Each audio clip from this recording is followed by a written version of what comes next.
J'espère que ça va bien pour cette dernière journée tout simplement de Premier Francis. Nous sommes le vendredi 30 décembre tout simplement, avant-dernier jour du coup de cette année 2022. Une journée qui pour le coup s'annonce plutôt douce, hein, clairement j'y reviendrai tout à l'heure dans la météo. On aura deux chroniques qui sont prévues. Actuellement je suis en compagnie de Chambior du coup sur le plateau. Salut, bon il n'est pas encore équipé, c'est pas très grave, hein. De toute façon c'est le Morning Francis, c'est très doux, c'est très chill, c'est pas très grave si jamais il y a un petit peu de retard.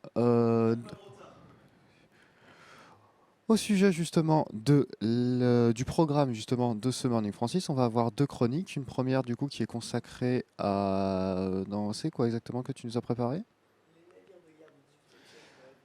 Les navires de guerre du XVIIIe siècle dans la fiction. Un sujet qui fait un petit peu question comme pour un champion comme on l'avait dit précédemment. Mais c'est pas si grave au final.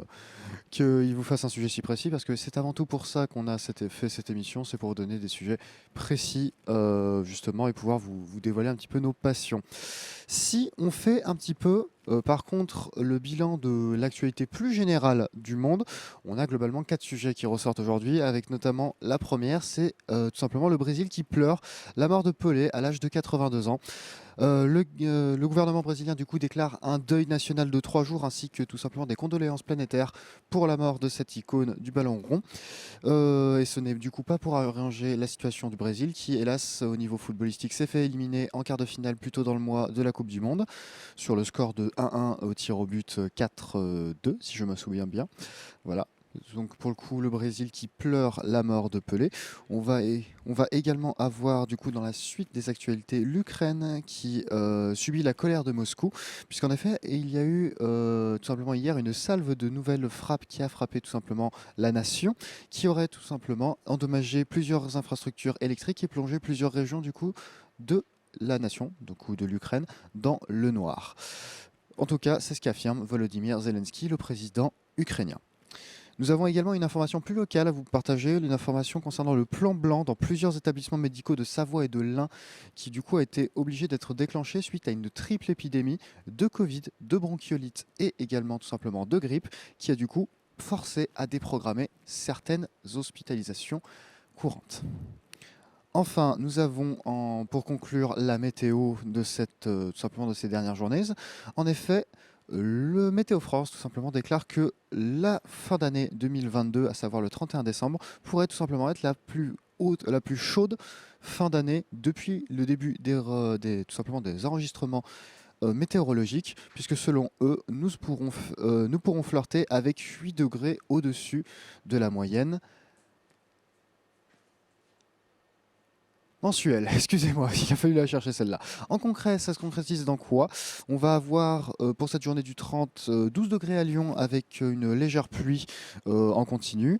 À Paris, ça sera plutôt 15 degrés sous des précipitations beaucoup plus sérieuses, donc de la pluie en continu. Nous aurons 17 à Bordeaux avec un temps plutôt couvert. Seule la Méditerranée échappera à la situation avec aucune averse et une situation plutôt, enfin, un ciel plutôt dégagé avec 18 à Biarritz, 14 à Perpignan ou encore 15 à Marseille. Voilà, ce sont un peu les actualités principales du coup tout simplement de ce vendredi 30 décembre. Je vais donc continuer le programme. Donc après ta chronique Chambior sur du coup les navires de guerre Ouais, dans la fiction du 18e siècle, c'est ça ou 19e? 18e. Bon, 18e. on va On va un peu agrandir un peu le 18e siècle, On mais va agrandir 18e un peu le siècle. 18e siècle, très bien. On aura tout simplement une chronique tout simplement sur le top 10 des coasters que j'ai ridé. Pour le coup, c'est quelque chose que j'avais parlé précédemment sur le précédent projet Francis en Francis 3. Étant parc fan, on avait dit qu'on reviendrait sans doute à Francis avec des bons résultats, avec des bons résultats concernant tout simplement les périples qu'on aurait effectués avec Cédric. Et pour le coup, on n'a pas menti puisqu'on a fait 4 parcs et plus de 27 coasters ridés cette année. Et donc, on en viendra vous faire un tour. Enfin, je viendrai vous raconter mon petit top 10 des coasters qu'on a ridés et histoire de montrer un petit peu ma passion des coasters et de tout ça. Mais pour le moment, on va plutôt s'intéresser à Chambior, puisque du coup, on va passer à ta chronique. Ton PC est juste là, on est prêt du coup à diffuser ton Ouais, PowerPoint tout de suite, tandis que justement, on m'apporte mes ears, c'est quand même très sympa. très Tout bien. ça, vas-y, tu peux prendre Ouais, place, j'ai tu peux juste prendre récupéré place. Je vais une juste aller petite fiche. du coup au niveau du canapé, si tout va bien. Vous regardez toujours le Morning Francis de ce vendredi 30 décembre. Dernier Morning Francis de ce Francis 4. On est très heureux de vous accueillir sur notre plateau. Tandis que du coup, Chambien, est-ce que tu peux un peu nous raconter justement comment t'es venue cette idée de sujet, de chronique pour le Morning Francis? Alors, faut savoir que moi, les bateaux, j'aime bien ça. Depuis toujours, je sais pas trop comment est-ce que ça a commencé. Probablement des histoires comme Albator et Ulysse 31, mais les histoires de bateaux, les pirates, tout ça, moi ça m'a toujours pas mal plu. Et puis la révélation, ça a été quand j'ai été assez grand pour pouvoir regarder Pirates des Caraïbes. Et là, c'est oh là là, les bateaux ils sont beaux, etc. Et en même temps, à peu près au même âge où j'ai pu regarder Pirates des Caraïbes, j'ai fait pas mal de stages de voile pendant l'été, pendant plusieurs années consécutives. Et donc du coup, j'ai fait du catamaran, pas mal. Mhm. Et du coup, c'est là que j'ai appris les joies de pousser un petit peu le sujet de la navigation en voilier. Alors les catamarans, c'est des petits voiliers, mais du coup, c'est quand on apprend à piloter des petits voiliers, ça devient vachement intéressant de savoir comment est-ce qu'on fait pour piloter des très gros voiliers qui sont Mhm. beaucoup plus difficiles à manœuvrer. Et du coup, forcément, je me suis intéressé à ça. Et donc, bon, je suis fan de bateaux, donc j'ai envie de vous parler de bateaux. Les navires de guerre du XVIIIe siècle dans la fiction, c'est très beau comme nom, mais dans l'idée, c'est surtout pour parler des bateaux pirates dans les films et les jeux vidéo. Mais c'était juste pour avoir un beau titre et faire genre. Bon, alors, du coup, je vais vous présenter un petit peu mon exposé sur ces navires de guerre du XVIIIe siècle dans le contexte de la fiction.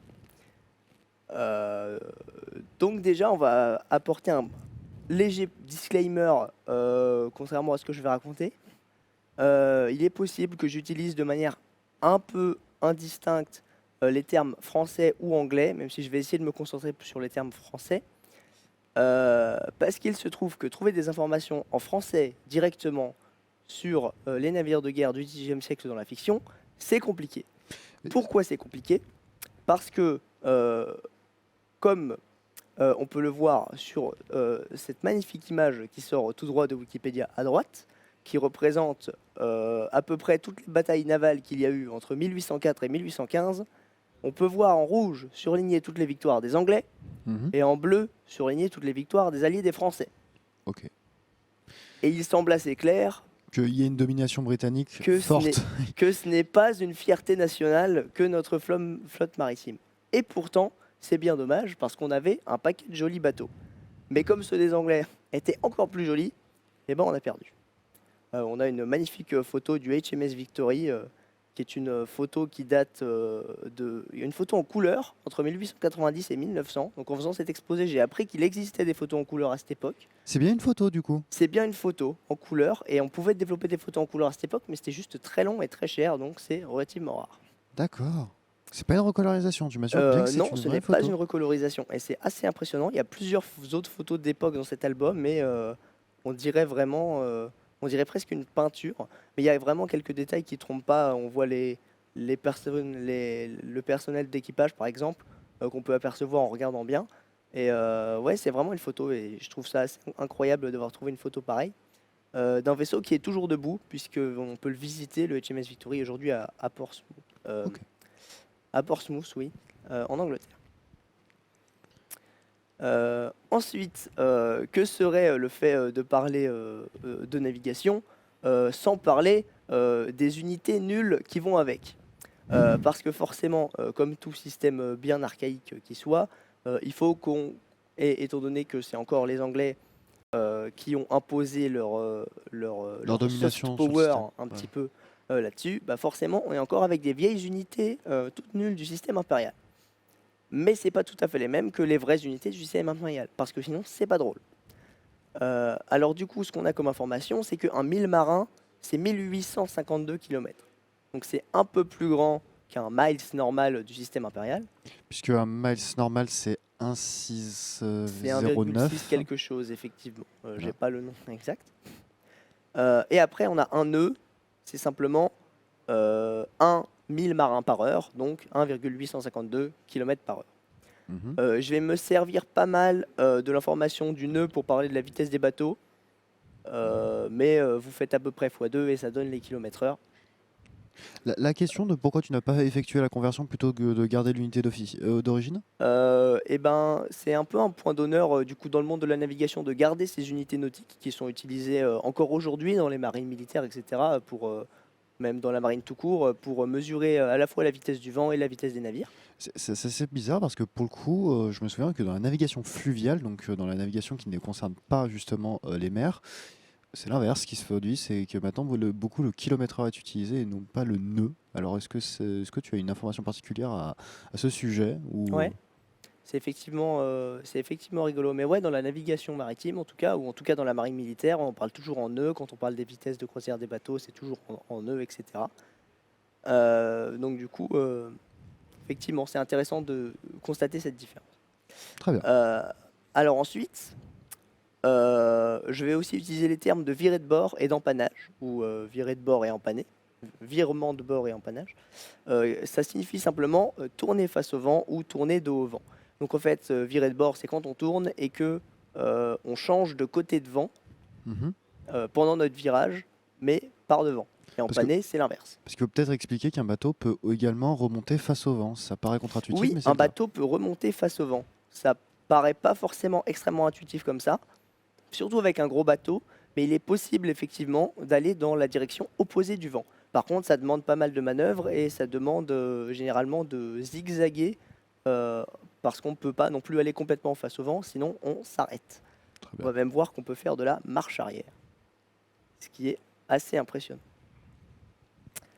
Donc, petite mise au point. Qu'est-ce qui est un bateau? Qu'est-ce qui est un navire? Alors, le monde de la fiction, du jeu vidéo, l'imaginaire des pirates aime bien nous Mhm. montrer les fiers marins dire que non, ce n'est pas un bateau, c'est un navire. Un navire, il a un nom, un navire, il a une âme. Un navire, il est fier, il navigue sur l'océan. Un navire, c'est la liberté. Mhm.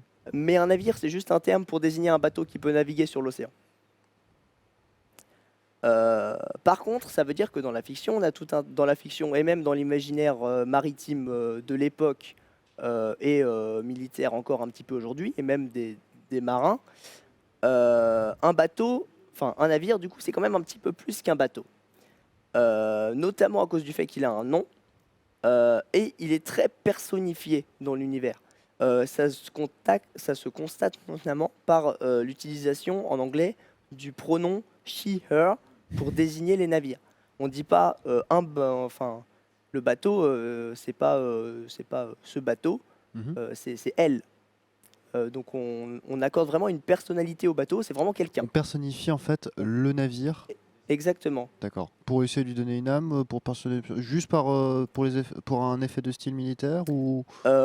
Excellente question. L'origine de cette personnification, je suppose que c'est vraiment qu'on glorifiait ces bâtiments à une époque, un petit peu de la même manière qu'on peut le faire avec certaines voitures de sport aujourd'hui. C'est une appellation d'utiliser she, her pour appeler les bateaux qu'on retrouve de temps en temps dans certaines, pour désigner certaines voitures de luxe, etc.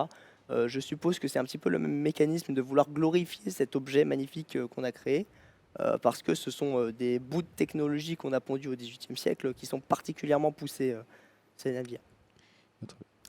Donc, Ah, euh, excuse-moi, on oui, est qu'au sommaire. donc, passage au sommaire. Voilà. Donc, ça va se séparer un petit peu en 5 parties pour parler de types d'œuvres de fiction différentes. Mhm. Donc une première partie dans laquelle les bateaux sont pas beaux, donc on n'en parle pas. Donc je vais en parler pour dire que j'en parle pas parce que les bateaux sont pas beaux, juste pour le plaisir de cracher un petit peu sur les trucs où les bateaux sont pas beaux, sans Mhm. cracher sur les œuvres. Il y a des œuvres très bien où les bateaux sont pas beaux, mais les bateaux sont pas beaux. Alors Non, moi, je crois qu'on a compris. Je je suis crois pas qu'on a content. compris. Je crois que- Ensuite, on va parler des œuvres où les bateaux sont un peu trop beaux, puis des œuvres qui ont choisi l'immersion plutôt que le réalisme, et en même temps, est-ce que c'est pas mieux dans certains cas? Mhm. Puis après, on va voir qu'on va s'approcher du réalisme alors qu'on a un Mhm. support vraiment pas ouf, puisqu'on va parler d'un jeu mobile. Et enfin, on va Mhm. parler d'un Mhm. quasi-simulateur qui est en fait un MMORPG. Je t'annonce que comme pour un TEDx, tu auras 20 minutes pour développer toutes ces parties. Bien, ça me va. Ça fait 4 minutes par partie. Bien. Les bateaux sont pas beaux, donc on n'en parle pas. Je suppose que vous connaissez ces deux logos, étant donné que ces deux œuvres sont probablement plus connues que toutes les œuvres dont je vais parler. Peut-être pas Pirates des Caraïbes. Oui. Oh là, teaser. Oui. Donc One Piece et Sea of Thieves, un petit peu des étendards des pirates dans la pop culture, et pourtant, Dieu sait si ce ne sont pas, selon moi, les meilleurs représentants de nos chers petits bateaux à voile. Mais ils ne sont pas les seuls, puisqu'on a aussi un paquet de dessins animés pour enfants qui représentent un imaginaire des pirates qui est vachement précis et vachement faux. Tu viens de mettre littéralement la régie en PLS là niveau nostalgie là. Hein. D'accord, Non mais qu'on soit clair. ils s'en sortent. On va Ça dire va. qu'ils s'en sortent. Ça va, ça va, ça va. Donc là, les trois dessins animés, c'est Jack et les pirates, la famille pirate et Bob l'éponge.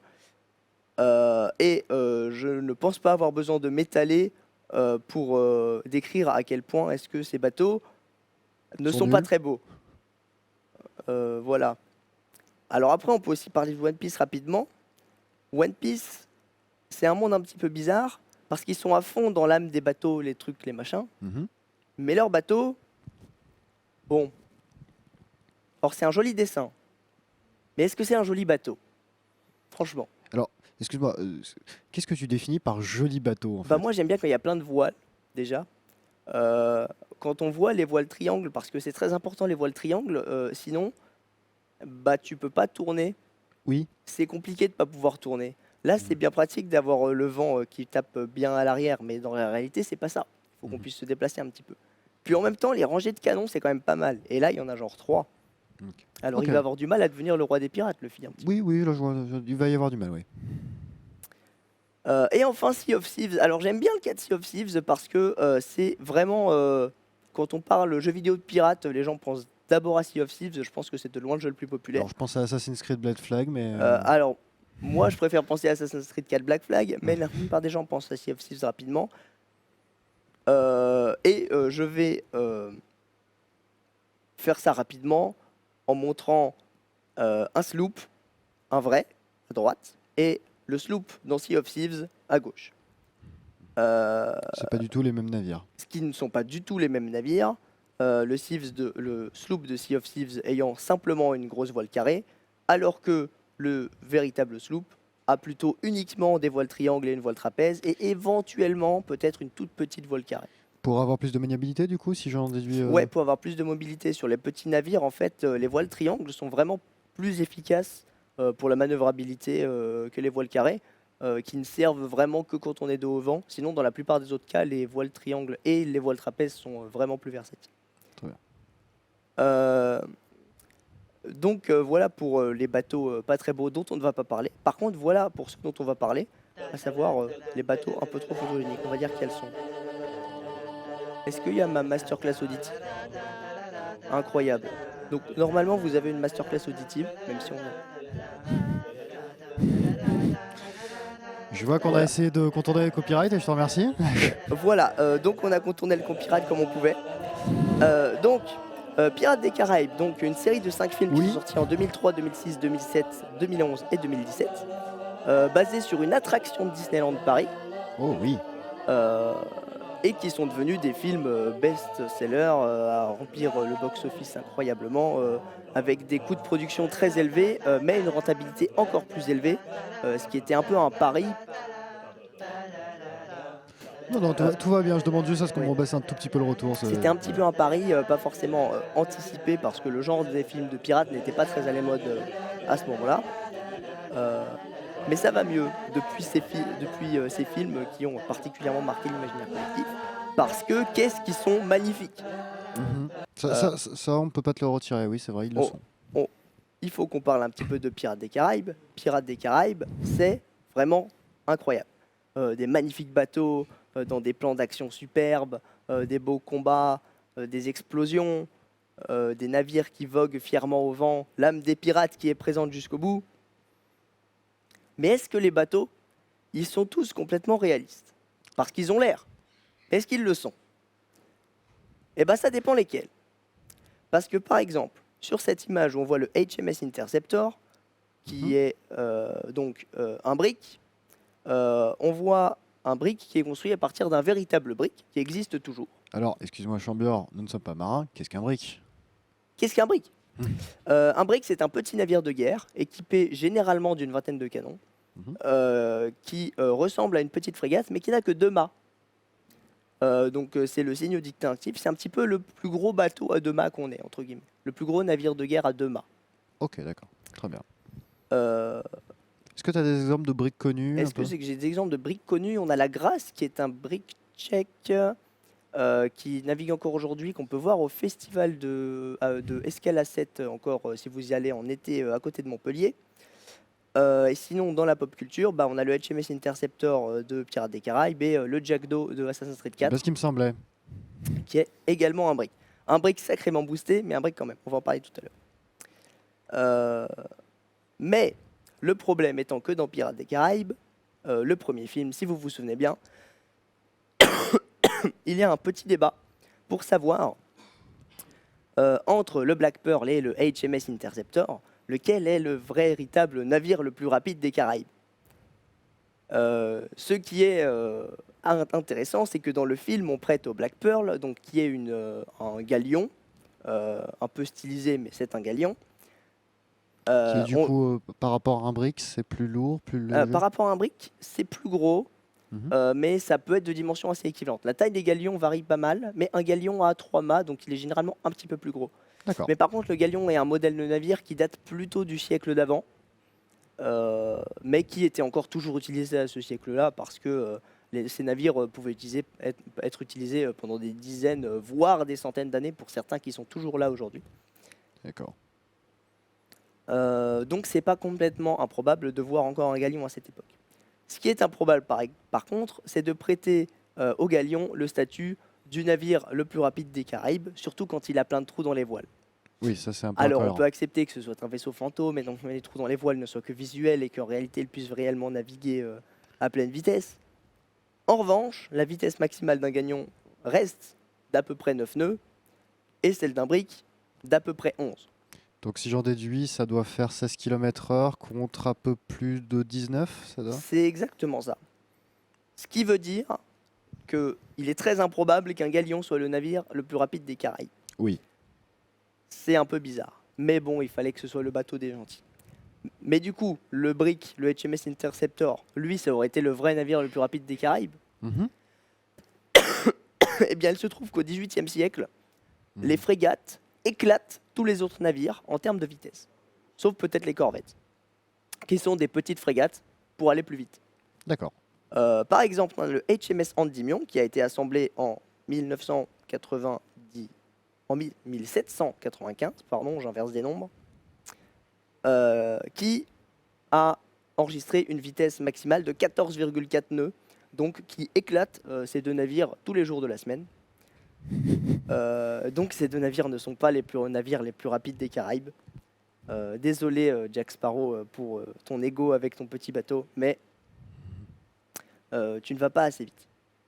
Ensuite, on va parler du Hollandais volant. Alors le Hollandais volant, des scènes impressionnantes avec le navire qui sort de l'eau, l'équipage fantôme, David Jones, l'orgue dans le navire, etc. Bon, on va pas passer sur les éléments qui sont évidemment qu'un navire avec un équipage fantôme, ça n'existe pas. Mais là n'est pas la question, moi je veux parler du bateau directement. D'accord. Ce navire est basé en très grande partie sur un bateau qui s'appelle le Vasa. L'avantage du Vasa, c'est qu'il est dans un musée à Stockholm Ouh. et qu'on peut aller le visiter aujourd'hui. Le désavantage du Vasa, c'est qu'il a été inauguré le 10 août 1628 et qu'il a coulé le 10 août 1628. Lourd. Le Vasa, en fait, c'est un mélange entre un galion et une caraque qui était censé être un super navire de guerre du XVIIe siècle, celui-là, puisqu'il a été inauguré en 1628. Et il était vraiment très très très armé. Même trop armé. Trop lourd, trop gros et trop en hauteur par rapport à ce que la structure du bateau pouvait supporter. Et le jour de son inauguration, il y a eu une rafale de vent. Mhm. Le bateau a penché, mais ça allait. Puis il y en a une deuxième. Le bateau a penché, puis l'eau est rentrée par les écoutilles des canons, et là ça allait plus. Et 30 minutes après son départ, le bateau était 30 mètres au fond de la mer. C'est con. C'est dommage. Et du coup, il y a eu plusieurs opérations pour le sortir qui ont pris plusieurs années. Et le 8 avril 1961, on a réussi à le sortir de l'eau. Et puis là, il a été stocké quelque temps aux alentours de Stockholm. Et puis on l'a mis dans un musée au final. Et donc aujourd'hui, on peut aller visiter ce beau navire qui n'a jamais vraiment navigué puisqu'il a coulé le jour de son inauguration. Avant que tu passes à la slide suivante, j'avais une petite anecdote concernant justement le Vasa, parce que pour le coup, là, on va juste faire reprendre le petit créneau de Ronan concernant l'anecdote historique. C'était censé être le navire le plus moderne du monde à son inauguration. Et pour le coup, ça devait être le fleuron de la marine du royaume de Suède. Suède, ouais. Et pour le coup, il a coûté 2% du PIB de l'époque de la Suède. Je ne sais pas si vous imaginez comment c'est énorme. C'est le budget, par exemple, si je devrais comparer, c'est peut-être le budget actuellement dédié. C'est 2 fois la culture en France, par exemple, c'est une très bonne information. Imaginez le budget de toute la culture, donc cinéma, allocation pour le cinéma, la télévision, la musique, l'industrie pour la presse, etc. Condensé x2 dans un seul bateau. Et il coule 30 minutes après sa mise en service. J'appelle ça un échec critique. Mais on peut en débattre si vous voulez après. Avec Ronan, on le fera monter. C'est faux, il dort. On enchaîne. C'est possible que ce soit un bel échec critique. Voilà. Ensuite, on va parler du bateau le plus réaliste de tous les Pirates des Caraïbes, tellement réaliste qu'ils l'ont fait 2 fois. Ils l'ont fait 2 fois, puisque dans le premier film, on a le HMS Dauntless, ou en français le HMS Intrépide. Et dans le troisième film, et le deuxième aussi, je crois, on a le HMS Endeavour, qui s'appelle comme ça en français, qui sont tous les deux une copie parfaite du HMS Victory. Dont on a vu une image tout à l'heure et qui est toujours visitable, comme je vous l'ai dit tout à l'heure, en Angleterre, à Portsmouth. Ok. Qui lui est toujours à flot, mais ne navigue plus. Mais bon, le bateau est toujours là après toutes ces années, donc c'est compréhensible qu'on essaie de pas trop le bouger. Surtout que c'est un bateau sacrément avec une belle histoire, donc c'est important de le préserver correctement. En parlant de Victory, on se souvient tous de cette magnifique scène où le Hollandais volant ressort de l'eau. Finalement, Davy Jones aurait-il survécu? Et non, c'est William Turner qui est devenu le capitaine du Hollandais volant. Ouh là là, j'ai spoilé Pirates des Caraïbes 3. Il est sorti en 2007, vous l'avez cherché. Alors, tu veux l'anecdote? J'ai pas vu aucun film. Voilà, c'est fait. Et on voit donc le Black Pearl qui est un galion et le Hollandais volant qui est un mélange entre un galion et une caraque pas mal surarmé, tellement surarmé que le vrai a coulé. Qui s'avance bord à bord contre notre HMS Endeavour, qui est donc le HMS Victory. Et face à tant de puissance, le HMS Endeavour ne va même pas se défendre, pas tirer un seul coup de feu et se faire exploser par les 2 navires. Mais est-ce que c'est réaliste? Eh bien, figure-toi que quand on a 2 navires contre 1, les faire passer les 2, chacun de leur côté, ça revient à faire 2 1 contre 1. Oui. Différents, séparés. Parce qu'un navire, non seulement quand on casse le côté droit, ça casse pas le côté gauche, mais quand on passe du côté droit et du côté gauche, il peut tirer avec les canons des 2 côtés en même temps. Ce qui n'est pas possible quand on passe tous les 2 du même côté. Oui. Qu'est-ce que ça veut dire? Ça veut dire que je me suis amusé à compter et à calculer le nombre de canons et le poids des boulets en fonction du calibre des canons du navire. Et qu'est-ce que ça donne? L'énergie cinétique au passage Non, pas non, je ne suis pas allé jusque-là. Ce que ça donne, c'est que, étant donné que le Black Pearl et le Hollandais volant ne peuvent utiliser que la moitié de leurs canons, puisqu'ils n'ont qu'un seul bord exposé au navire ennemi, ils cumulent à eux deux 44 canons de bordée. Sachant que le HMS... non, du coup, là, c'est le Endeavour, dans ce film-là. Il en a 100 par côté, comme le HMS Victory. Donc ça fait 200 versus 80 donc ça fait 44 canons contre 100 canons. par côté? Ouais, par côté exposé à la bataille. Ce qui veut dire qu'il y a quand même un clair avantage de tir d'un des 2 côtés. Complètement. Surtout que se prendre une rafale uniquement d'un côté, ça abîme beaucoup plus la structure du bateau que de les avoir des 2 côtés, ce qui permet aux bords, qui sont généralement plus renforcés, de mieux encaisser les tirs. Donc dans cette scène où ces deux navires explosent notre petite copie du HMS Victory, normalement le navire de ligne de premier rang mange ces deux bateaux tous les jours de la semaine qui sont complètement outdated et pas du tout avec une technologie suffisante pour se battre contre un tel navire qui est censé être une véritable forteresse flottante, un mur de canon, une bataille qui devrait être perdue d'avance. Mais c'est spectaculaire, c'est une jolie scène. Mais c'est n'importe quoi. Mais c'est une jolie scène. Je te prierais juste d'aller un tout petit peu plus Ah, vite, histoire qu'on ok, puisse on va tracer. boucler ça. Eh bien, on Il va reste se 5 dépêcher, tant pis, c'est pas grave, j'avais trop de trucs à vous dire. Ensuite, ça, c'est le Queen Anne's Revenge, donc le navire de Barbe Noire dans Pirates des Caraïbes. Et ce truc a un lance-flamme, et c'est vraiment pas le truc le plus réaliste à propos de ce bateau. Et ça, c'est fou. Parce qu'on pourrait dire comme ça, oh bah ça va, il est joli, il a des voiles rouges, tout ça. Les voiles rouges, c'est mort. Je pense que à part le yacht d'un roi très très riche, les voiles rouges, c'est trop cher. C'est mort. C'est extrêmement cher. C'est tellement cher que même les navires qu'on voit anglais avec la croix de Saint-Georges tracée sur les voiles, c'est complètement irréaliste. La peinture rouge, beaucoup trop cher. Et ensuite, on peut voir que le aft castle, alors je me souviens plus jamais du nom en français de ça, donc on va dire le aft castle, donc la partie en arrière qui habite la cabine du capitaine, etc. C'est beaucoup trop haut. Du coup, ce truc ressemble presque à un galion, alors qu'en réalité, c'est la coque d'une frégate. Donc, Ce qui est pas mal, puisque... Littéralement, tu viens de me dire là qu'il y a du Jackie tuning sur du... Exactement, ce bateau est plein de Jackie tuning. Et après, il a un lance-flamme. C'est presque plausible parce que les Grecs avaient ce genre de truc, probablement, déjà à l'époque des guerres de la guerre du Péloponnèse. Cependant, sur un bateau comme ça, le feu, on aimerait bien le garder loin du bateau, plutôt qu'à côté, pour des raisons évidentes de sécurité. Ensuite, ça c'est le Silent Mary, donc le navire du méchant de Pirates des Caraïbes 5. Donc là, c'est pire, je suppose. Et ça c'est pire. Pourquoi c'est pire? Bah déjà, il ressemble à une super version du Vasa, alors que le Vasa a déjà coulé. Parce qu'il a des tourelles sur les côtés dans lesquelles il y a des canons, et que ces canons sont censés peser plusieurs tonnes chacun. Et ensuite, parce qu'il est beaucoup trop haut par rapport à sa ligne de flottaison, et que si on le met comme ça dans l'eau, il tombe.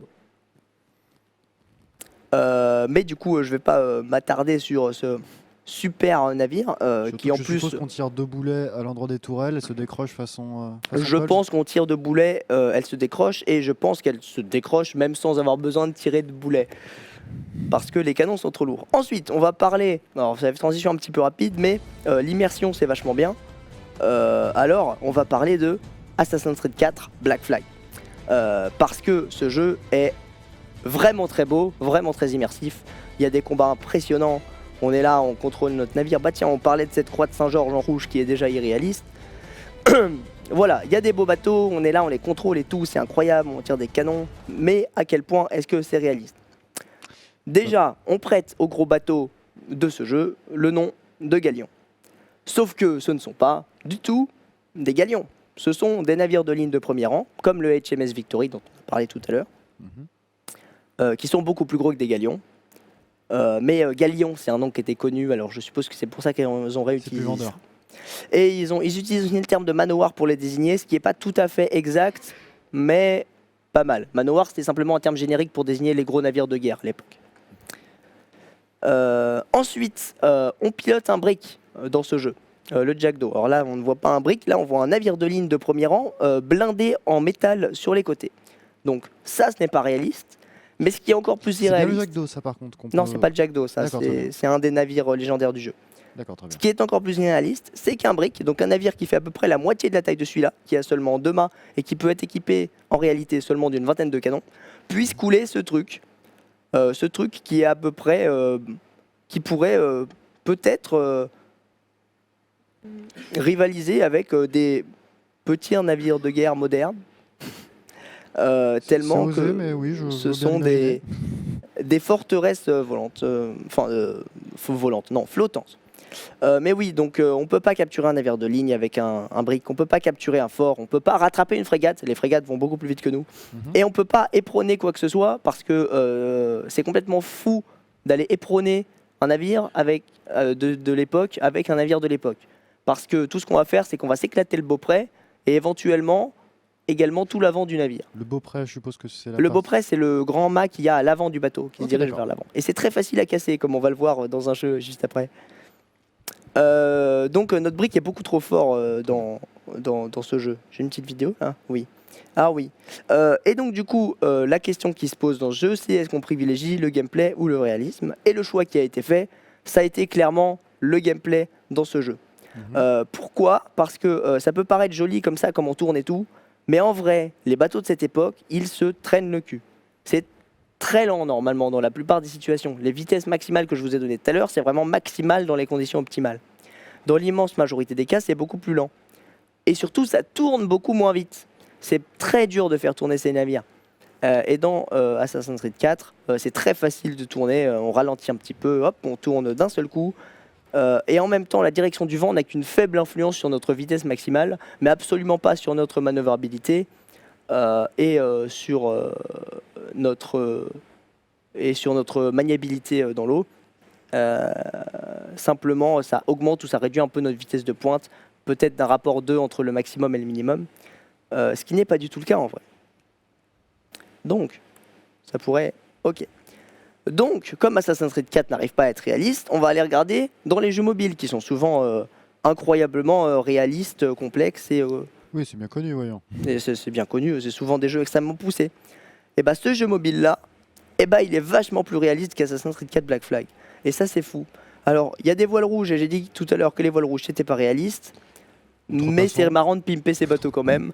Donc il y a des voiles rouges sur mes corvettes. Oui, ce sont des corvettes, donc des petites frégates. Et dans ce jeu, ce sont les navires les plus rapides, donc moi j'aime bien les jouer.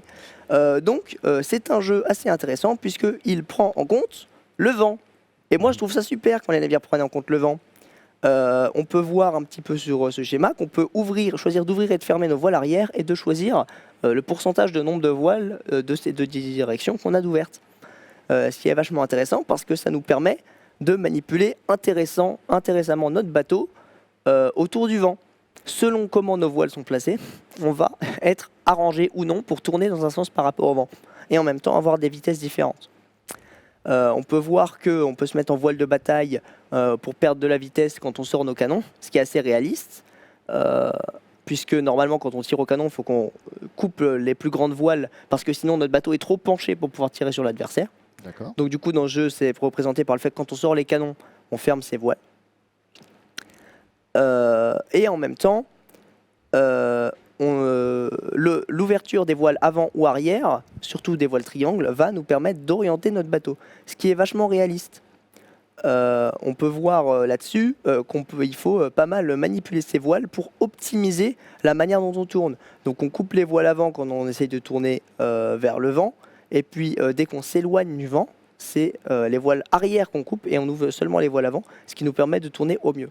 Ah, Et ça, en moi, c'est plus, géré automatiquement quand même, ça. comment ? C'est géré automatiquement, ça. Non, c'est pas géré automatiquement, D'accord. c'est géré manuellement. Par contre, il y a l'ouverture des voiles carrées qui se ferme quand on arrive trop face au vent, qui elle est automatique, mais qui est aussi vachement réaliste, puisqu'il n'y a plus que les voiles triangles qu'on peut utiliser quand on se rapproche vraiment trop du vent. Je suis désolé, on va juste devoir presser un petit peu, donc vas-y. C'est ça. Donc pourquoi ça marche pour ça, le vent tape dans les voiles, pousse le bateau, et si les voiles sont derrière le centre de gravité, ça tourne autour du centre de gravité en fonction de là où le vent tape, ce qui explique que ça nous simplifie le fait de tourner. Et ce jeu a un outil incroyable, à savoir un petit index pour pouvoir voir tous les navires du jeu, et ça c'est quand même très satisfaisant pour moi de pouvoir voir tout un tas de jolis bateaux. Ensuite, je vais vous parler d'un MMORPG qui est un simulateur presque de combat de cette époque. Et comme vous pouvez le constater, c'est extrêmement lent.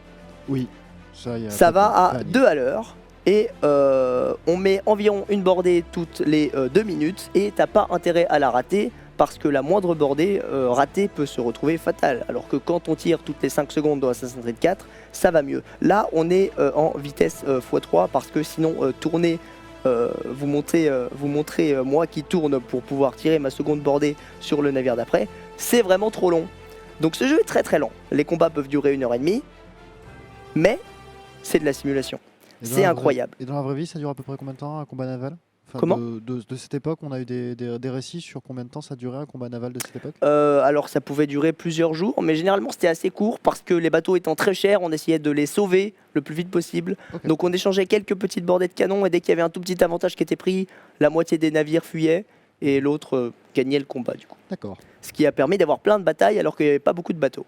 Ok. Donc c'est clairement un simulateur, il faut qu'on manipule les placements de notre équipage, quel canon on a, quel boulet on a équipé, comment on oriente nos voiles, le nombre de voiles qu'on a, on peut vous constater notre vitesse, on a l'intégrité structurelle de notre bateau, on peut avoir des fuites, il faut les réparer, on a des pompes pour vider l'eau, etc. C'est vraiment un jeu qui est vachement poussé sur tout l'aspect de guerre, plus du 19e siècle que du 18e, mais les navires sont à peu près les mêmes sur les deux époques, donc ça va, on va pouvoir en parler quand même. Voilà, donc c'est vraiment un jeu que j'affectionne beaucoup. En plus, c'est un jeu qui respecte le système de rang de la Royal Navy. Alors je suis désolé par Pour contre, on classer va ces peut-être bateaux. pas pouvoir expliquer ça en détail. Ouais. En gros, plus ils sont gros, plus ils ont un rang élevé. Les plus Ok, gros d'accord. étant les navires de ligne de premier rang.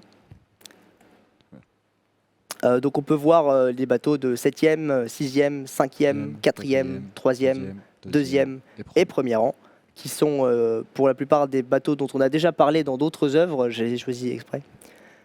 Et ce jeu est vachement réaliste sur la manière dont il permet de tourner avec le vent. Ça a l'air facile, mais ça a juste l'air facile. Parce qu'en vrai, pour empanner, il faut mettre les voiles dans toutes ces positions successives pour pouvoir empanner de manière correcte, et pour virer de bord dans toutes celles-ci. Et si on fait n'importe quoi, bah on s'arrête, ou pire, Ah oui. on repart en marche arrière.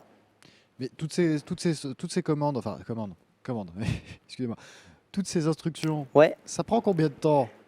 Ça peut être très long.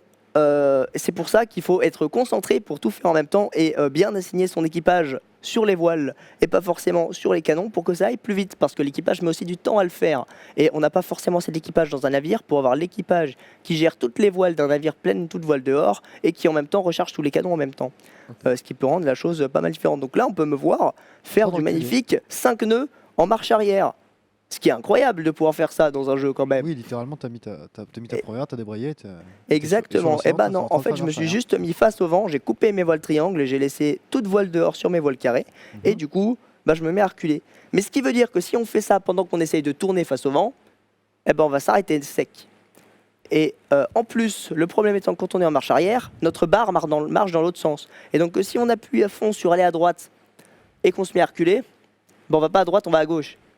Et donc, un peu comme dans la vraie vie au final. un peu comme dans la vraie vie. Mais du coup, c'est très fréquent quand on débute sur ce jeu de se retrouver bloqué face au vent et de plus réussir à bouger et à s'en sortir. Parce qu'on n'a pas mis ses voiles correctement pour nous aider à tourner. Et voilà, du coup, j'ai terminé ma petite présentation. Alors après, j'ai plein de comparaisons entre comment les mêmes navires sont traités dans différents jeux. Ça, c'est l'USS Constitution, ça, c'est le Queen Anne's Revenge, le Hollandais Volant, le HMS Victory, et ça, c'est la dynastie de Shanghai ou la jungle d'un pirate des Caraïbes. Et donc je vais m'arrêter sur cette magnifique image de mon navire de ligne de mon navire de ligne de premier rang que j'ai fabriqué sur mon serveur survie Minecraft. Regardez comme il est beau. Voilà. Bon. Donc je vous remercie beaucoup de m'avoir écouté. J'avais beaucoup de choses à présenter, j'ai peut-être pas pu rentrer dans tous les détails, mais voilà. Donc je vais laisser la parole à Tristan pour sa chronique. Ouais, je vous remercie de m'avoir écouté et j'espère que vous avez. Bah écoute, Ambiance, c'était sans apprécié. doute complet. Peut-être un petit peu, pas très accessible pour le coup si on s'y connaît pas trop. Mais au moins, mais ça a le mérite au moins d'être complet, d'avoir fait le tour du sujet. Voilà. On me dit qu'on a compris dans l'oreillette, donc écoute, c'est très bien. Et au plaisir surtout de te revoir dans une autre chronique pour le projet Francis, sans doute. Projet Ouais. Francis 5. Eh ben, je vais rester avec toi pour toute la durée de ce Morning Francis. Oui, bien sûr, mais c'est juste pour t'inciter, bien sûr, à venir repartager ta passion, peut-être pas forcément sur le bateau, peut-être sur un autre sujet qui t'intéresse, ou si peut-être continuer cet exposé, mais d'une manière peut-être outre, ou alors dans une autre période historique, c'est juste une supposition. Voilà, très bien. Quant à moi, moi je vous avais promis tout à l'heure qu'on allait faire le top 10 des coasters que j'avais raidé cette année avec Cédric pour justement continuer un petit peu ce que j'avais fait l'année dernière avec Cédric sur ma chronique sur Mirapolis. Je vous ai pas menti pour le coup, excusez-moi, je vais juste déconnecter l'HDMI de ce PC pour le remettre sur ma tour, ça va prendre 2 secondes. Est-ce que tu peux meubler pendant ce temps-là? Fais une magnifique étagère Billy pendant ça, s'il te plaît. On va meubler. Du coup, ouais, cette matinée de Francis, on va la passer, Tristan et moi, pendant pratiquement toute la matinée, puisque là, pour l'instant, on s'occupe de Morning Francis. Mais juste après, on va enchaîner sur de la construction de Lego, comme c'est un peu notre petite tradition à Francis, comme ce que j'avais fait avec Rémi l'année dernière. Et ce qui a été fait hier, si je ne m'abuse. Donc, pendant que Tristan vous présente, pendant que Tristan vous prépare sa petite présentation, et il a terminé. Voilà. Alors, déjà, je vais te poser une question toute simple. Absolument. Pour le coup, attention, ça va être une question mais d'une simplicité abyssale, sans doute, même si le terme n'est pas forcément connu par les néophytes. Sais-tu ce qu'est un coaster? Absolument pas. Et ben voilà, c'est l'occasion d'expliquer. Excusez-moi. Alors, un coaster, tout simplement, c'est le nom anglais pour désigner, c'est l'acronyme anglais pour désigner tout simplement une montagne russe. Ça vient de roller coaster en anglais, tout simplement, qui veut dire montagne russe. Ce qui est intéressant, c'est que les Russes, ils disent montagne américaine. Mais bon, voilà, ça c'est le petit trivia nul. Selon Wikipédia, et la définition que je vous préviens pour moi est claquée, la montagne russe sont des attractions composées de véhicules parcourant rapidement des parcours de pentes sinueuses dans le but de créer des airtime, des propulsions, comme dans toute attraction à sensation. Moi personnellement, je la trouve un petit peu claquée parce qu'elle utilise justement un terme qui n'est pas du tout commun pour la majorité des gens, et surtout, c'est pas forcément sinueux une montagne russe. Moi, ce que je vais vous dire, c'est que je vais plutôt vous faire cette définition-là. Les montagnes russes sont des attractions composées de véhicules parcourant des parcours pas forcément sinueux, mais des parcours qui ont pour but de créer l'émerveillement ou des sensations de par leur thématisation ou de par leurs éléments. Ça me paraît beaucoup plus généraliste et surtout qui a au moins le don de pouvoir regrouper pas mal de coasters dont on va parler. Je vais juste aller sur YouTube pour vous révéler mon petit top 10. On a fait 4 parcs cette année avec Cédric et on a ridé plus de 24 coasters ensemble, donc pour le coup ça fait un bon petit nombre, même si forcément si vous faites un coaster trip par exemple aux États-Unis, là on va monter beaucoup plus haut dans un classement. Il faut savoir que du coup ces petits voyages qu'on fait avec Cédric, on appelle ça des coaster trips, donc le principe c'est vraiment d'aller dans un parc et de faire le plus de montagnes russes possible dans le but de découvrir des sensations ou juste pour nous de faire ce qu'on appelle un full set, c'est-à-dire compléter totalement un parc et faire toutes les montagnes russes d'un parc. On n'est pas spécialement fanatique au point de faire un parc toutes les semaines, mais je suis quand même plutôt heureux qu'on ait tenu ce rythme. Et puis surtout, il ne faut pas le budget, parce qu'il ne faut pas oublier une chose, c'est que la passion des parcs d'attractions, c'est une passion qui est plutôt chère. Hein. Ça nécessite l'entrée à un parc d'attractions, ça nécessite le déplacement. En moyenne, il faut compter quand même 200 € par week-end pour faire un parc. Hein. Et encore, ça c'est quand on est gentil. Quand on attaque des mastodontes ou des choses qui sont conçues, enfin qui ont des prix d'entrée un peu chers comme Disneyland Paris, tout de suite ça monte. Donc il y a plein de coasters dont je vais parler, je les ai classés par ordre thématique, et on va commencer par un tout premier coaster. Est-ce qu'on peut me commuter en régie si jamais vous avez le signal? Oui, bien sûr, on va lancer direct la vidéo. On va commencer par un coaster qui s'appelle un disco coaster. Alors un disco coaster, c'est très simple. Il faut voir en sorte tout simplement une bascule. Tu vois une bascule à peu près, quelque chose, voilà, Ouais. sur laquelle on va poser un disque et ce disque va tourner sur lui-même. Donc ça, c'est mon top 10, enfin c'est le tout premier coaster que je vais passer dans cette liste, donc mon top 10, ça va être tout simplement le Grizzly à Nigloland. Il faut savoir qu'avant de faire le Grizzly à Nigloland, nous, on n'était pas du tout chaud. Nigloland, c'est un parc qui se trouve à Dolencourt, c'est près de Troyes, en Bourgogne. C'est un parc qui est géré par des forains d'une main de maître. Ils ont commencé il y a 40 ans et maintenant ils font tout simplement plus d'1 million de visiteurs par an, alors que c'est censé être un parc qui n'est pas très connu et surtout qui n'est pas placé près d'une grande ville. Et du coup, ça, c'est un disco coaster, donc je te le dis. Alors, c'est un type de coaster qui n'est pas très aimé dans la catégorie justement des parcs enthousiastes, donc les personnes qui aiment faire des parcs, parce que c'est des trucs qui peuvent facilement donner tout simplement des effets de nausée, dû au fait qu'il y a deux sensations qui sont conjuguées. La sensation d'éjection avec tout simplement l'effet centrifuge du disque et l'effet de airtime avec les bosses qu'on trouve sur les côtés. Mais le Grizzly a quand même eu cet avantage qui est quand même qu'il a un très beau thème puisqu'on est au cœur de la forêt comme tu peux le voir, et vu que la théma de ce quartier c'était un quartier canadien, avoir fait un coaster thématique autour du thème du Grizzly et de l'avoir intégré comme ça fait que ce disco coaster, malgré les sensations qu'on trouve d'habitude pas si transcendante que ça, est plutôt vraiment cool et qu'il rentre en 10e place dans mon top 10. Voilà, donc ça c'était un premier type de coaster, c'était juste pour te présenter. On va tout de suite enchaîner avec un autre coaster de Nigloland, à savoir le train de la mine de Nigloland, le Mine Train, donc un train de la mine. comme on peut le trouver par exemple à Disneyland Paris, et vous verrez que Big Thunder Mountain, donc le train de la mine de Disney, est beaucoup plus haut dans mon classement. Mais pour le coup, je l'aime beaucoup parce qu'il a une thématisation aussi très bien poussée, et surtout ça me permet d'introduire un nouveau type de coaster. Ce sont les propulsés, les e-powered. C'est-à-dire qu'ils fonctionnent exactement comme des trains traditionnels. D'habitude, un coaster, c'est faut le monter au sommet d'une pente et ensuite il dévale le parcours à l'aide de son inertie acquis via l'énergie potentielle qu'il a acquis en montant au sommet. Là, c'est comme le métro ou comme un train classique. Il y a un troisième rail sur sur le rail de guidage qui permet tout simplement d'alimenter le train, et le train en fait se déplace comme une motrice le long des rails.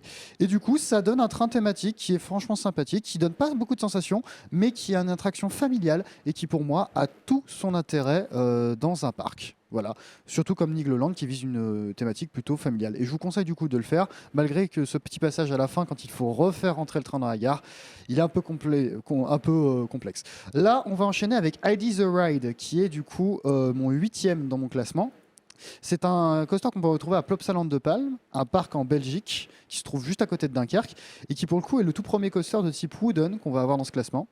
Un wooden, c'est simple, c'est une montagne russe qui est faite en bois. C'est la structure traditionnelle des montagnes russes, tout simplement, qui ont été créées. Les premières montagnes russes qui ont été créées en bois. Ça date d'il y a longtemps. Hein. C'était à Paris. C'était à Paris les premiers éléments de lithographie qu'on trouve. Et pour le coup, c'est un tout petit coaster en bois, tout mignon, qui est vraiment très familial. Il n'y a pas vraiment beaucoup de sensations. Ça a l'air impressionnant dit comme ça, mais vraiment, quand tu thématises un coaster sur le thème d'ID, donc le conte qui se passe en Suisse, tout simplement, il n'y a pas intérêt à être violent. Et vraiment, c'est un petit coaster sympathique qui paye pas de mine et qui a vraiment pour but juste de faire, d'amuser les gamins et puis d'amuser également les amateurs de coaster en bois, comme on l'est par exemple avec Cédric. On va enchaîner du coup avec une attraction qui est plus connue, c'est mon 6e tout simplement dans cette liste. Ça va être Hyperspace Mountain, donc le fameux Space Mountain de Disneyland Paris, qu'on a eu la chance de rider avec pas trop de temps d'attente ce jour-ci, puisqu'on a en fait, petite anecdote, choisissez bien vos dates, hein, et surtout ne visez pas les week-ends ou les vacances scolaires si vous voulez visiter un parc, c'est les pires choses à faire parce que là vous allez avoir des temps d'attente mais assez délirants. Et pour le coup, Space Mountain, certains disent que c'est le meilleur coaster de Disneyland Paris. Je vous assure qu'on n'est pas du tout de cet avis avec Cédric. Il est quand même 6e dans mon classement, mais je ne suis pas du tout de cet avis. C'est une montagne russe qui est dans un bâtiment, donc c'est plutôt rare pour le signaler. Il y en a pas mal en France, mais c'est pas non plus la panacée. Je crois qu'il y en a 4 ou 5 pour le coup qui existent en France. Mais pour le coup, c'est une attraction qui est importante parce que c'est celle qui a relancé Disneyland Paris dans sa conquête de visiteurs. Parce qu'avant ça, Disneyland Paris était profondément dans le rouge, comme on dit. Pour le coup, la théma de base, c'était une théma autour de Jules Verne et l'univers steampunk. Donc nous, on aurait adoré faire ça. Mais là, c'est avec le rachat en 2012, il y a eu une rethématisation qui a été faite autour du thème de Star Wars. Et malgré le fait que tu sois un grand fan de la saga, à mon avis, Chambior, je suis désolé de te le dire, c'est moyen. C'est très moyen. C'est dû à une chose toute simple, c'est que les rails qui sont placés à l'intérieur de ce bâtiment n'ont pas changé depuis leur ouverture. Et malgré plusieurs campagnes de retrack, donc un retrack, c'est tout simplement reprendre des éléments et essayer de les refaire à l'origine pour améliorer la qualité tout simplement de l'attraction. Il a tout simplement très mal vieilli. Et pour le coup, les freins de fin de parcours tout en bas du parcours sont vraiment très désagréables. Et pour le coup, ça vient d'un constructeur qui s'appelle Vekoma et qui est aussi réputé à l'époque pour faire des coasters qui sont très très violents. Je l'avais déjà expliqué dans ma chronique sur Mirapolis l'année dernière. Voilà, ça c'était mon 6e. Il y a aussi un autre problème, c'est que le coaster est dans le noir et les effets visuels sont pas du tout transcendants. Voilà, ça c'est le plus grand effet visuel que tu as vu. C'est un espèce de passage en vitesse lumière. C'est juste une barre de LED qui clignote très vite. On a quelques écrans qui montent des X-Wings, des X-Wing battent des TIE Fighters, mais c'est tout. C'est assez décevant pour le coup. Mais bon, ça reste quand même une machine plus sensationnelle que tout ce qu'on a vu pour le moment. On va enchaîner avec mon... Il est très impressionnant par contre de l'expérience. On va enchaîner du coup avec un autre coaster que j'aime beaucoup cette fois-ci. C'est mon 6e dans ma liste, excusez-moi. Oui, parce que du coup c'était le 7e, oui c'est ça. Donc c'est mon 6e dans ma liste. C'est Pegasus Express au parc Astérix, qui est du coup c'est le premier coaster du parc Astérix. Parc Astérix, du coup un parc qui se trouve au nord de Paris, au niveau de la ville de Plailly, dans l'Oise et non pas dans le Val d'Oise, ce qui fait qu'il est, il est dans les Hauts-de-France, il n'est pas en Île-de-France, contrairement à ce que le nom peut laisser présager. Et pour le coup, c'est le premier coaster, on va dire familial, mais un petit peu extrême qu'on va faire, c'est-à-dire qu'on a eu de l'extrême. Enfin, on appelle ça du thrill dans la communauté des coaster fans, c'est-à-dire de l'excitant. C'est-à-dire pas un coaster qui a pour le but d'être vraiment extrême, juste un truc qui a pour le but de te faire sentir ce que ça pourrait être un gros coaster. L'avantage de Pegasus Express comparé aux autres coasters de ce top, c'est qu'il y a une section en marche arrière, c'est-à-dire qu'au bout d'un moment, il va y avoir un aiguillage, comme sur un train, et on va partir en marche arrière, tout simplement faire une partie du parcours. Et du coup, on arrive dans le temple de Méduse, puisque justement le ride en tant que thème, donc l'attraction est thématisée autour du monde grec, et forcément on arrive au monde de Méduse, où il y a un très beau mapping justement de Méduse qui ici est dans son antre. Alors pour le coup ça a été fait lors d'une journée test, donc il y a Jean-Michel le technicien à droite, mais ne prêtez pas attention. Voilà, et ensuite donc on a toute cette partie en marche arrière qui du coup permet de découvrir de nouvelles sensations et surtout de ne pas anticiper le tracé. Alors certains trouvent ça désagréable, mais l'avantage c'est que du coup on se fait beaucoup plus surprendre, et la deuxième partie du coup en marche arrière, malgré le fait qu'elle soit moins rapide, est beaucoup plus intense. C'était mon 6e du coup dans cette liste. On va enchaîner avec le 5e de mon top, qui est tout simplement une montagne russe qui s'appelle Big Thunder Mountain à Disneyland Paris. On y revient à Disneyland. Pour le coup, si j'ai mis cette attraction à ce niveau-là, c'est pour une raison toute simple. C'est sa thématisation. La thématisation est folle. Ça a été créé tout simplement sur une île artificielle du coup à la création de Disneyland Paris. Donc la gare se trouve en fait de l'autre côté d'un lac, et le parcours se fait intégralement sur une île. Ce qui fait que niveau thématisation, c'est génial. Mais surtout, ce qui est le pire, c'est que le parcours, il est cool aussi. Il est vraiment très très cool. Pour le coup, on va commencer par être propulsé dans un tunnel pour aller justement sur l'île, et cette partie se fait intégralement dans le noir, et c'est beaucoup plus rapide que beaucoup de passages de Hyperspace Mountain dont j'avais parlé plus tard. C'est surtout du coup on arrive ici avec cette thématisation qui est incroyable. Là on remonte en fait tout simplement un shaft, un mine shaft, donc comment on pourrait dire ça, une entrée de mine. Ouais. Une entrée de mine, voilà. Et donc il y a 3 crémaillères sur le parcours, ce qui fait qu'il est très long. Il fait plus de 2000 mètres de long, ce qui fait un parcours qui fait quand même 3 minutes, et le tout dans une thématisation qui est magnifique, et surtout dans un parcours qui est très impressionnant. On l'a refait 2 fois, une fois avec une file d'attente de 55 minutes, et on n'a pas été déçus. On a pu le refaire d'ailleurs avec tout simplement un cast member de Disneyland Paris qui a passé la fin de la journée avec nous, et qui a du coup nous permis de nous le faire en fast pass. Et d'ailleurs je le remercie énormément, ce cast member, et d'ailleurs je lui avais dit qu'on lui ferait une dédicace à Francis, c'est chose faite. Et ben je peux t'assurer qu'on a pris vraiment notre pied sur cette attraction, et surtout, voilà. Le décor est magnifique. Ça, y a pas à nier. On parle de Noisy-le-Grand. Hein. On parle de j'ai plus le nom de la ville. Est-ce qu'on peut me le souffler dans l'oreillette? Marne-la-Vallée. On parle de Marne-la-Vallée, et pourtant le dépaysement il est présent comme tout ce qu'il y a dans ce quartier. Voilà, ça c'était Big Thunder Mountain. C'était vraiment, je voulais placer un coaster qui par sa thématisation pouvait être haut dans le classement et pas forcément par ses sensations. Et c'est vraiment le génie de cette attraction pour moi, c'est d'avoir fait un truc qui est très commun. Et là vous pouvez voir le dernier passage qui en fait représente l'explosion de la mine. Voilà. Et en plus, Big Thunder Mountain, c'est le seul que j'ai fait de la liste. C'est le seul que tu as fait de la C'est liste? le seul que j'ai fait de la liste pour l'instant. Mais tu es allé dans quel parc au pire, Jean-Björn? Alors, de ceux que tu as cités, je crois que je suis allé que à Disneyland Paris en même temps, alors ça aide. Oui.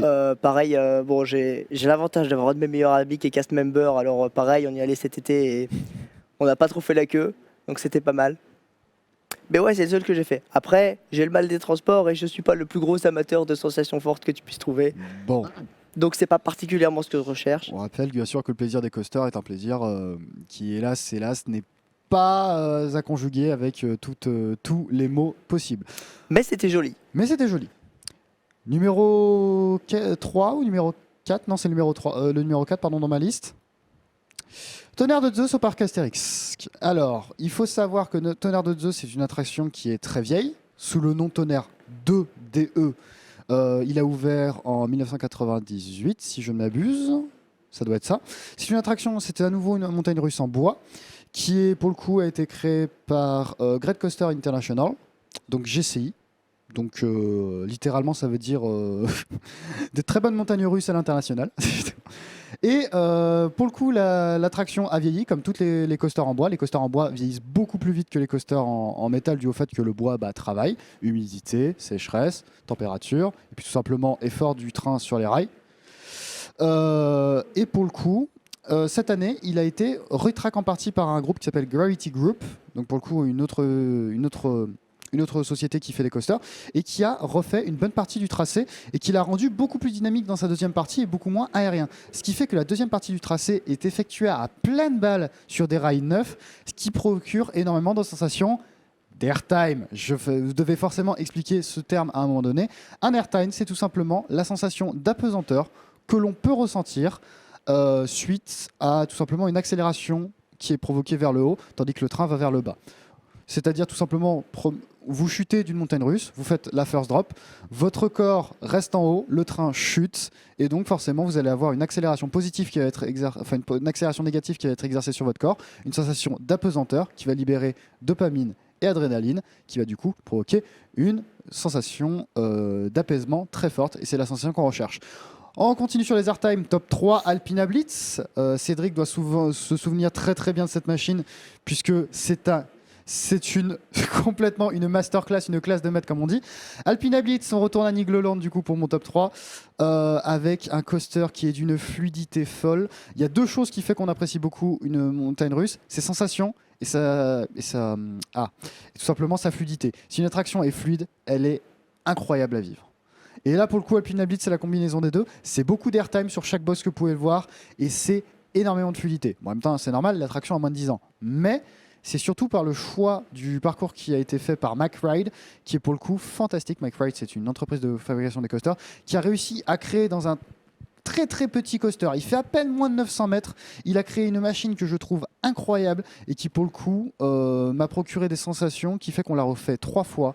Je peux te dire qu'à chaque fois, ça a été un kiff incroyable. Mais il y a encore mieux au niveau du kiff. Il y a mon top 2. C'est tout simplement c'est Osiris au parc Astérix, une attraction qu'on ne présente plus tellement elle est connue et qu'elle est incontournable dès lors qu'on fait le parc Astérix. Osiris, c'est un inverted coaster, c'est-à-dire que c'est un coaster, une montagne russe dans lequel on ne se retrouve pas au-dessus du rail, mais en dessous du rail, ce qui fait qu'on a le vide en dessous de soi, mais surtout qui a provoqué une chose très particulière, c'est que les jambes vont subir beaucoup plus d'accélération que la tête, ce qui fait qu'on a des sensations d'éjection au niveau de ses jambes, et ce qui fait que souvent les coaster fans en fait battent des pieds, battent des pieds en fait au niveau tout simplement de ce type de coaster, c'est pour sentir encore plus de sensations dans tous leurs membres.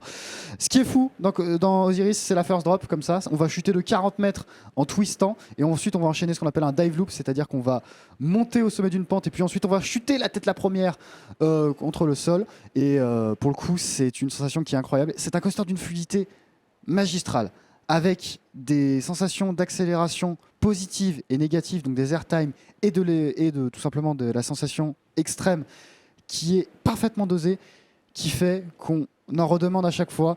Et surtout, petit tips, il y a une file, ce qu'on appelle single rider, c'est-à-dire une file qu'on peut effectuer sans du coup avoir tapé la queue. Par contre, vous serez séparé de tout groupe d'amis. Vous êtes littéralement les personnes qui remplissaient les wagons. Et avec ça, vous pouvez le refaire, mais 10 fois, 15 fois. Et puis bien sûr, j'ai oublié l'élément principal, la théma, le temple d'Osiris, le temple d'Isis. Pour le coup, c'est basé sur Isis, Iris, pardon, le fameux hypnotiseur des 12 travaux, qui pour le coup est revenu en Égypte ouvrir sa propre attraction. Et voilà, son propre envoûtement, qui pour le coup représente en fait un vol d'oiseau. Et pour le coup, c'était très très en accord avec le fait de faire un inverted coaster que de prendre justement cette histoire. Ce qui fait que on est sur un coaster qui a coûté 20 millions d'euros. Voilà. C'est bien, mais ça aurait été mon coaster préféré si on n'avait pas visité un dernier parc en novembre. Est-ce que tu connais Tomorrowland ? Non, j'y suis jamais allé. D'accord. Est-ce que tu as entendu parler de Tomorrowland ? J'ai entendu parler. À Plopsaland de Panne, il y a eu un coaster qui a été ouvert en collaboration avec Tomorrowland qui s'appelle The Ride to Happiness, le trip vers le bonheur. Et là, je suis obligé de mettre le son Parce que tout simplement, ce qui est fou dans cette montagne russe, c'est tout simplement la juxtaposition du parcours et de la bande sonore. Bande sonore qui a été composée spécialement pour l'occasion et qui du coup est parfaitement synchronisée avec le train. Le train est un spinning coaster, c'est-à-dire qu'il tourne sur lui-même. Donc il y a le parcours plus la rotation, ce qui pourrait être beau au début, mais en fait l'avantage c'est que le train du coup va s'orienter tout seul vers l'endroit le plus intéressant du parcours, et à chaque fois du coup ça induit une sensation d'aléatoire qui va faire qu'il y a de nouvelles sensations à chaque démarrage qui, additionnées à l'accélération au départ, puisque c'est un coaster propulsé, il ne monte pas une crémaillère, il est propulsé dès le départ, plus la thématisation, plus la bande sonore, plus les sensations, ça fait ce que je pourrais qualifier la classe de maître, le meilleur coaster que j'ai jamais ridé de ma vie. Et Cédric se souviendra à mon avis longtemps, parce qu'au départ il était genre pas chaud, il disait ouais c'est gerbeau, ça risque vraiment d'être pas... Enfin il était pas chaud, on l'a fait en premier. On a à peine attendu 5 minutes, on a monté dedans. On a eu la musique d'Hans Zimmer du thème de Tomorrowland qui a retenti dans la salle d'attente. Théma steampunk, donc forcément on était aux anges. Et là on tombe sur ça. Un coaster d'une fluidité incroyable, avec des sensations mais phénoménales et une bande sonore synchronisée qui fait littéralement quand on était sur les fins de parcours, on était comme ça. Parce qu'on n'avait jamais ridé un truc comme ça auparavant. Et c'est pour ça que je l'ai mis premier de mon classement. Voilà. Messieurs, dames, c'était du coup mon classement de top 10 des coasters de 2022. Je reviens sans doute l'année prochaine pour refaire un nouveau top 10 ou potentiellement vous parler d'un autre sujet autour des parcs d'attractions. C'est une passion qui est pour moi très débordante et que j'ai découvert il y a 3 ans. Et pour le coup, avoir ridé ces montagnes russes était une chose qui était formidable que j'ai faite dans ma vie. Et je peux vous assurer que l'année prochaine, on revient avec du lourd. Notamment, dans moins de 2 mois, on va essayer de faire... dans moins de 4 mois, on va essayer de faire Fantasyland, un parc à la thématisation fantastique et aux sensations incroyables. On enchaîne tout de suite avec le montage de Lego en compagnie de mon cher Rémi. On va aller... Voilà. Mais avant tout, parce qu'il faut un petit peu souffler, et puis parce qu'on va peut-être se prendre un petit café, pause pub maintenant.